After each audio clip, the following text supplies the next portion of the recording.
Hello বন্ধুরা, আমি সীমা আমার রান্নাঘরে জানাই সকলকে স্বাগত। আশা করি সকলে খুব ভালো আছেন। আমি আবারও চলে এসেছি একটি নতুন রেসিপি নিয়ে। আজ আমি তৈরি করে দেখাবো সম্পূর্ণ নিরামিষ একটি রেসিপি, ক্যাপসিকাম পনির। তো চলুন রেসিপিটি আপনাদের সঙ্গে শেয়ার করে নিই। তো রান্নাটা করার জন্য প্রথমেই কড়াইয়ে নিয়ে নিয়েছি 4 চামচ সাদা তেল।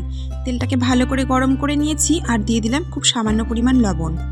এবার এর মধ্যে দিয়ে দেব কেটে রাখা পনিরের পিসগুলো।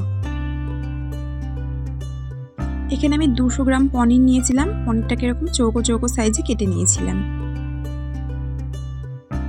পনির ভাজার সময় তেলটা যদি বেশ ভালো করে গরম করে নেওয়া যায়, তাহলে পনিরটা যখন ভাজা হয় তখন কড়াইয়ের মধ্যে লেগে যায় না, আর ভাজাটাও বেশ ভালো মতন হয়ে যায়। তো 2-3 মিনিট মতন পনিরটাকে আমি লাল লাল করে একটু ভেজে নিয়েছি। এবার পনিরগুলোকে তুলে নেব। পনির ভেজে নেওয়ার পর ওই বাকি তেলটা দিয়েই আমি রান্নাটা করে নেব। পনিরটা ভেজে তুলে নিয়েছি। এবার এখানে একটা মশলা তৈরি করে নেব। তার জন্য নিয়ে নিয়েছি 1 চামচ পোস্ত, 5-6টা কাজু বাদাম। এটাকে 10 মিনিট জলে ভিজিয়ে রেখেছিলাম।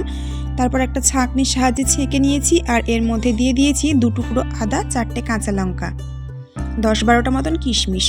সব কিছু দিয়ে একটা পেস্ট আমি তৈরি করে নেব।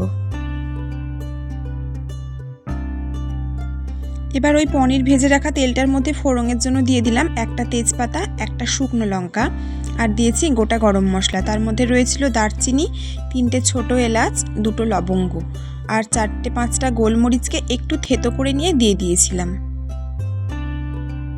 ফোড়নটাকে কয়েক সেকেন্ডের জন্য একটু ভেজে নেব। তারপর এর মধ্যে দিয়ে দেব কালারের জন্য সামান্য পরিমাণ লঙ্কার গুঁড়ো, আর দেব 1/2 চামচ জিরে গুঁড়ো। সামান্য পরিমাণ জল দিয়ে মশলাটাকে একটু নেড়ে চেড়ে নেব।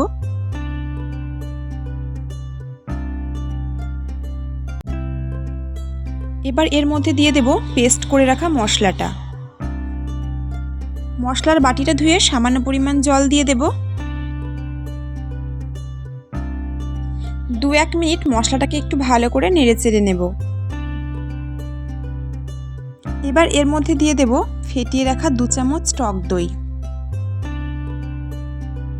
টক দই দেওয়ার পর গ্যাসের আঁচটাকে কমিয়ে রেখে মশলাটাকে 2-1 মিনিট একটু নেড়ে চেড়ে নেব।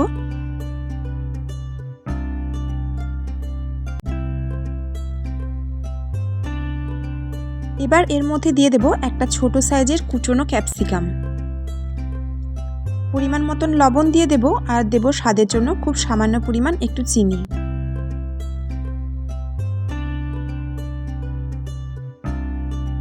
ক্যাপসিকামটাকে এবার মশলার সঙ্গে একটু কিছুক্ষণের জন্য কষিয়ে নেব। খুব সামান্য পরিমাণ জল এখানে দিয়ে দিলাম। এবার গ্যাসের আঁচটাকে কমিয়ে ঢাকা দিয়ে 2-3 মিনিটের জন্য ক্যাপসিকামটাকে মশলার সঙ্গে ভালো করে কষিয়ে নেব।